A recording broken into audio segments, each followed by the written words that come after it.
Welcome to a video from digitallifestyle.com. In this video I'm going to show you how you can create big analog type sounds on a Korg Modwave, Modwave Mark II or Modwave Native. I've got a Modwave here. For the purposes of this video I'm using the Modwave Native, but it's the same engine on both. But this applies to most digital synths that emulate analog type VCOs and VCS, that kind of thing. So these principles apply on many different synths. The Modwave has got the almost traditional oscillators, filters, envelope type architecture. It can do a lot more than that with wavetabling, and there's loads of modulation routines. And it's the modulation routines that make this a good synth for emulating sort of the analog type sounds, because you can provide a lot of variations on it. So we've got tons of waveforms to use, and I've got sound sets for the Modwave that emulate the Wave Station, the Korg Wave Station, the Korg Poly 6, the Korg DW8000, the Roland sounds. But what I'm looking at in this video is how we create those kind of traditional analog type sounds and make them sound analog. So we're going to start from scratch. We will end up with big sounds like these, but we're going to start from scratch. So I'm going to go to the Edit Performance, and we'll start with the basics. So we've got two oscillators on the Modwave going through a filter and envelopes. So I think what I'm going to do is we're going to start with the analog type filters, so analog type oscillators. So the Modwave has got the sawtooth, and you can go through to square waves, triangle waves, sawtooth wave, and of course you can go through the whole list of different waveforms. But we're going to stick with this one for now, with just the basic sawtooth. So I'm going to start here with the sawtooth. We've got both oscillators have got sawtooths on them, and as you can hear, sounds very basic, very digital. Now what we can do to include a bit of movement in it is just set them off and transpose them slightly. So I'm going to do the tune on them, +2, -2 on the two oscillators.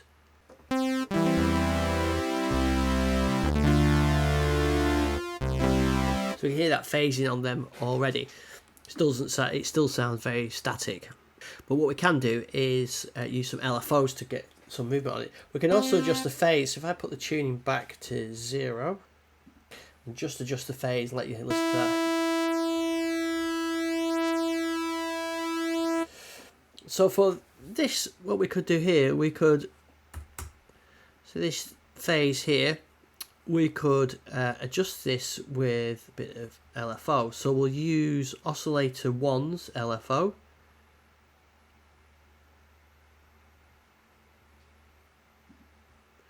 And we'll apply a bit of LFO to that, so there you can see the movement.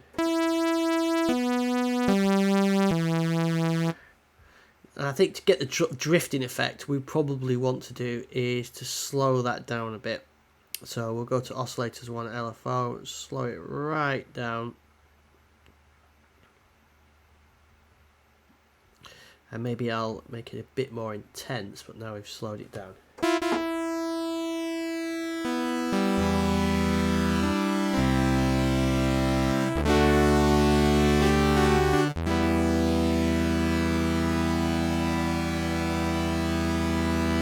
So we're not doing any pitch modulation there, we're just altering the phase. So I'll leave that one for now.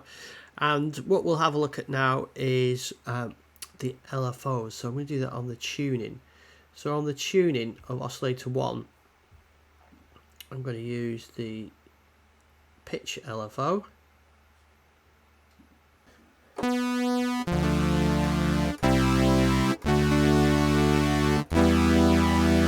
So it's already starting to sound a bit better.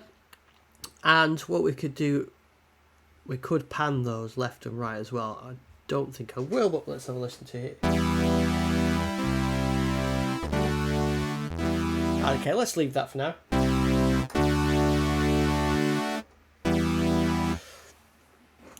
That's good. I'm going to introduce a bit of random now as well to the pitch, just to give it that sort of little bit of randomness on there. Now what we could do in fact, what I will do is this tuning, I'm going to also put it to mod 1 and do the same on the other one.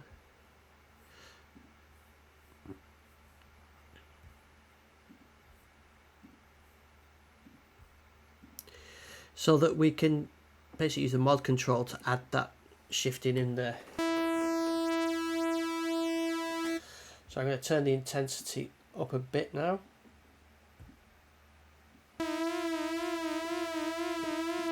Set it at max as 2. And let's call it unipolar so that it's just from left to right.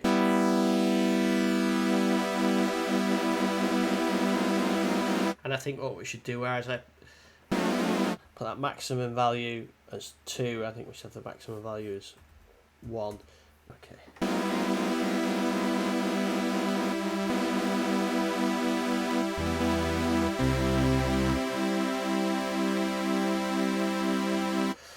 Alright, that's okay. So we've got a bit of phase drifting on there. Let's put an LFO on there. We're going to put, so we'll need oscillator 2's LFO. Because I want to show you, and we'll have it in the high amount so you can see it. But what I'm going to do on oscillator 2's LFO is I'm going to use a bit of fade on that to bring it in over time.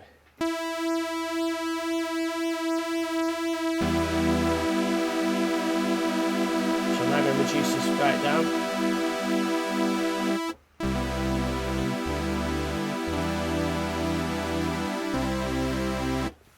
So the fade introduces the LFO over a period of time. Another effect that we can do if we don't want to fade it is we can actually use it in combination with an envelope. So we could bring the LFO in and then take it back out again. So I'll show you how to do that. So we're going to, I'm going to set the fade back to 0 so it's permanently on, but then on the phase I'm also going to combine it with the oscillator 2 envelope. So we should see the phase, and let's have a look at oscillator 2 envelope as well. There, so we should see the phase come in and then go out again. Which is exactly what it does. So if I wanted the phase to have a bit of a longer attack and a bit of a longer fade out, I can do it like that.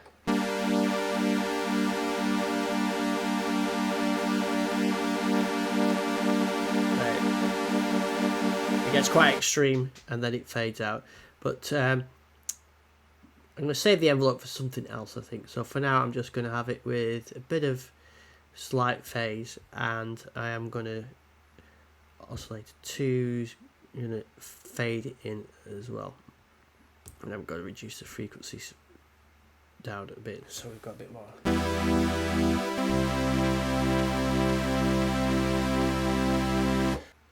Now before we go to the filter, we can have a look at the modulation here. So on this oscillator 1 now, we've got, I'm just going to actually fade that down, just oscillator 1, which is in the left ear. I can morph this without stretching it.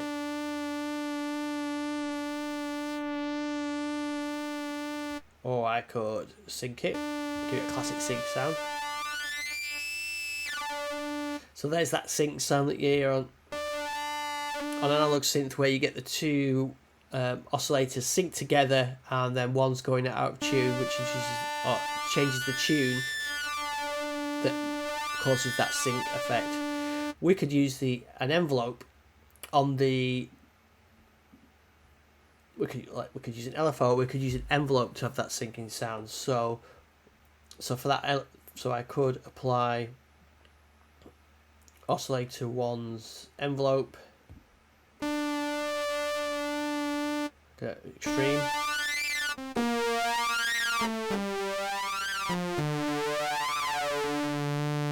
Or a bit more subtle. But there's different effects on this. There's Windows sync.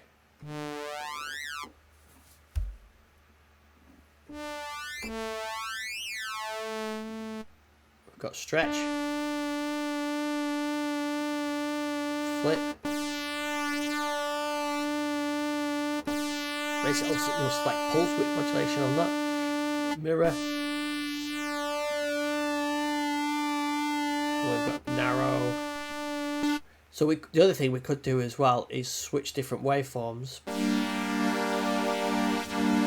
But that's not really the analog thing I was after. That's more digital, going through the morphing through the waveform. It's great, but not what I want. So I'm not going to touch that for now. So I think that'll probably do for the oscillators. Now we'll go through to the filter section. I'm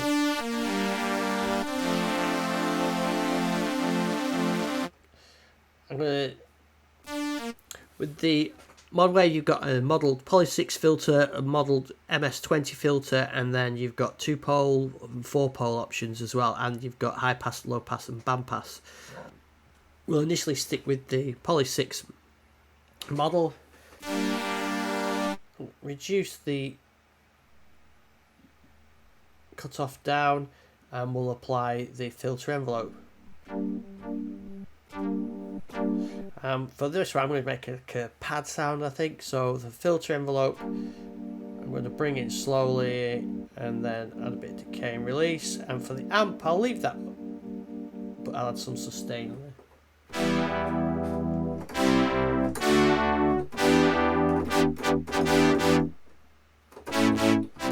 Don't quite like that. That's like a nice synth brass. We'll keep that one. So we can add a little bit of the key tracking, which I mentioned earlier on. We could add some velocity to that as well. Maybe I'll reduce that envelope intensity down a bit, so you can hear that. Now if we went back to the envelope and really increase that attack time and the release, we get a more of a string type pad type sound.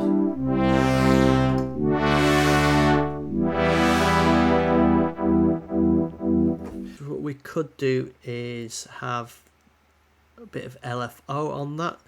So we've got the filter LFO. So I could include a bit of filter.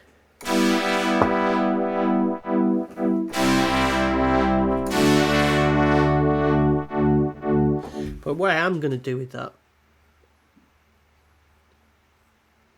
is I'm going to use an envelope with that. So I'm going to cut off. I'm going to have the filter LFO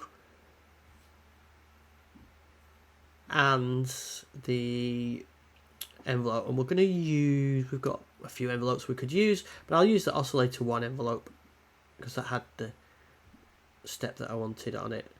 But I'm going to do, but let's just check that works. It's a bit too much shiny when it's subtle.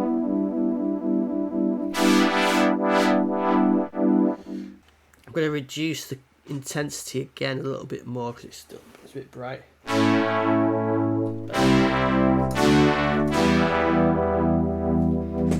Okay, that was good. Cut off. I could maybe adjust the LFO rate of the filter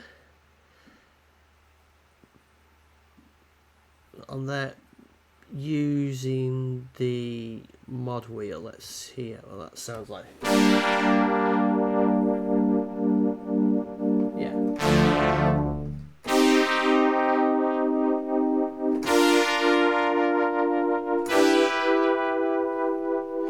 There we go. We have also got sub as well, so we could add a bit of sub.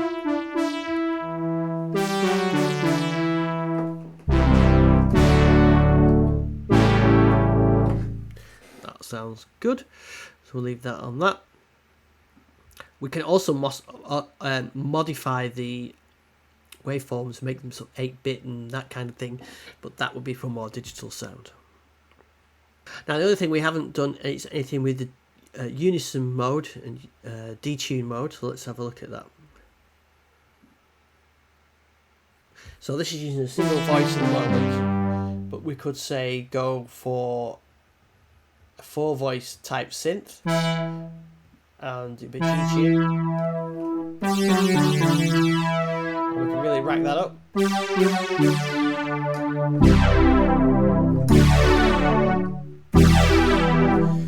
And what I sometimes like to do with this one is both these, I leave them with the basics, but then apply mod 2 to increase that scale up. Change that to a unipolar one. One voice. Increasing the detune on there.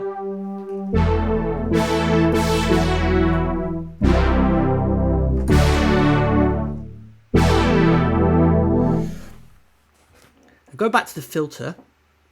We're using the Poly 6 one there. You could try it with the MS2000. So you can hear the difference. Poly 6. And I think the resonance makes a difference on these ones, so let's put some.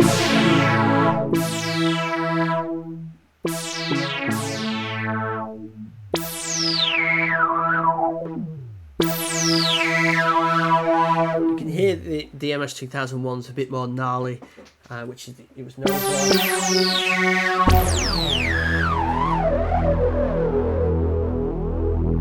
Sounds great, that. Or we can go for a 2-pole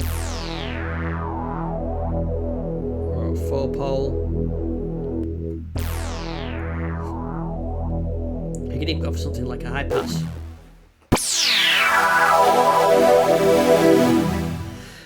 I'm going to stick with my Poly 6.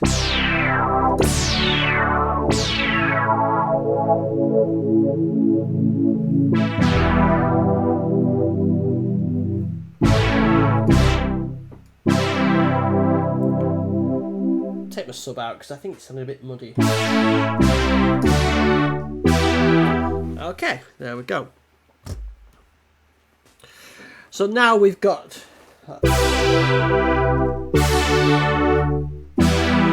Now I did say we would put these back because I wanted to put these back to 0 because the detune mode has a thickness setting and a setting.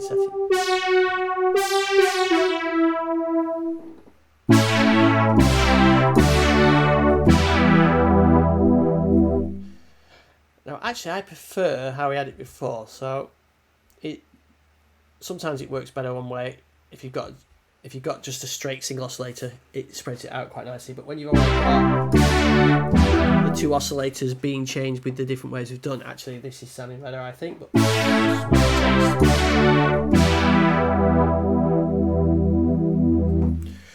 right, so we've got a lot of things going on here.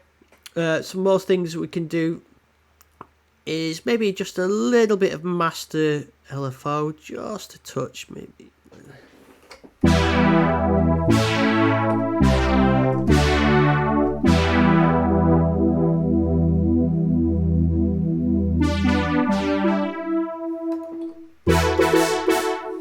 think that's okay.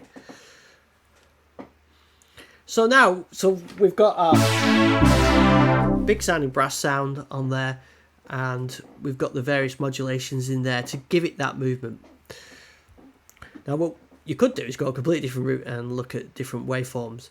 So let me just save that one. So this is a string sound that is a model of the JX3P string sound.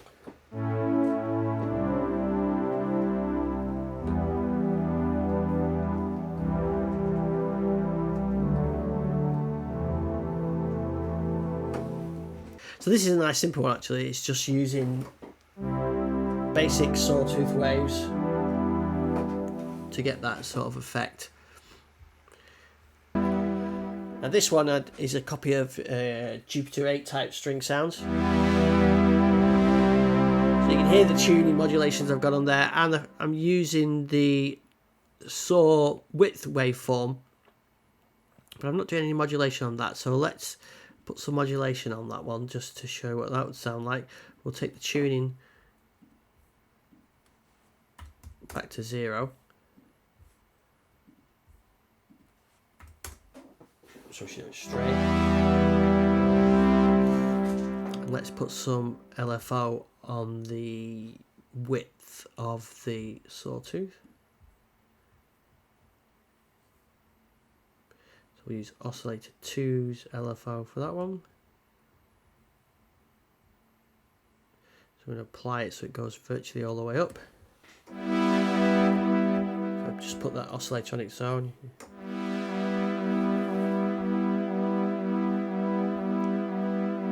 So I think we need to slow it down.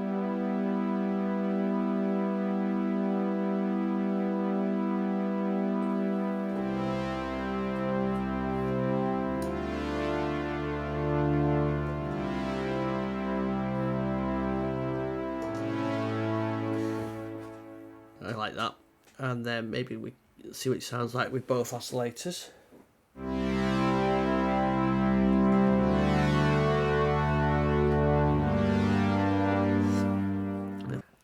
What I didn't do on the demo one is put any effects on it, just so let's finish that off. So here we go. Sounds a bit much now, I've gone back to it, so in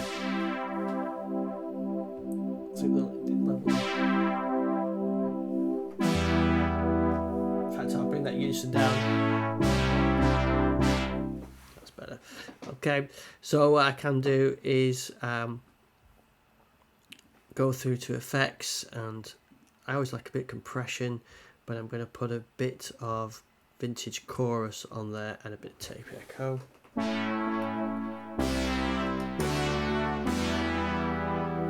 Yeah, like that.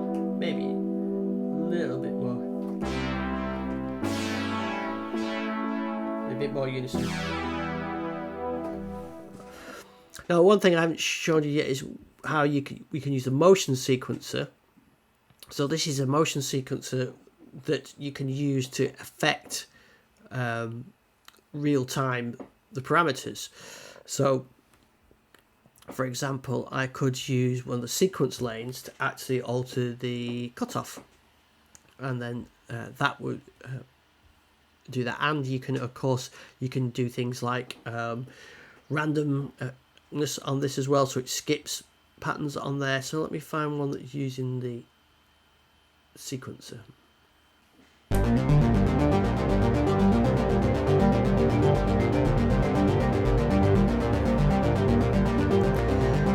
So you can hear on there it's altering the pitch.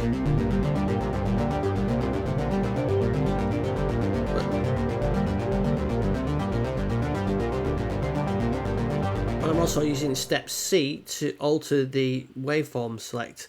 So to give you that oscillators off.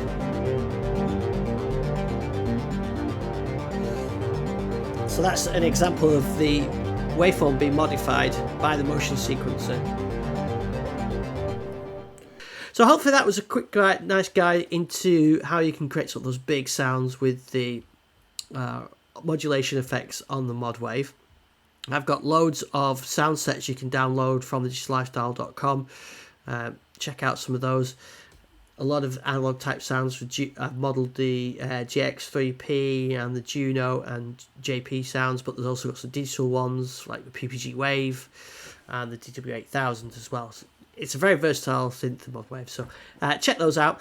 And there's also some tutorials as well on there. So thanks for watching this video. Please like and subscribe and all that. And I'll see you on the next one.